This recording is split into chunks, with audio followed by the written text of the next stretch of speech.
Hello বন্ধুরা, চলে এসেছি ছেলেকে সাথে নিয়ে গো। আর কেন এসেছি, আজ আমার ছেলের হ্যাপি বার্থডে। দেখতে দেখতে 1 বছর পেরিয়ে গেল, বয়সটাও কিন্তু 1 বছর বাড়লো। তো বার্থডে স্পেশাল কিছু রান্না করেছি। রোজ তোমাদের সঙ্গে আমরা যা খাই শেয়ার করি, তো চলো আজও এটা শেয়ার করে নিই। এই দেখো, বা ছেলের খুব পছন্দ বিরিয়ানি, তাই আজ একটু বিরিয়ানি বানিয়েছি। আর জন্মদিন মানে তো পায়েস হবে, এই যে পায়েস বানিয়েছি। আর এটা হচ্ছে 5 রকমের ভাজা: কুমড়ো ভাজা, পটল ভাজা, বেগুন ভাজা, আলু ভাজা।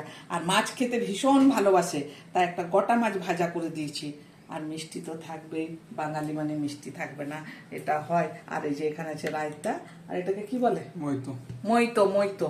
জানি না বাবা, এখন নতুন নতুন কি বেরোচ্ছে।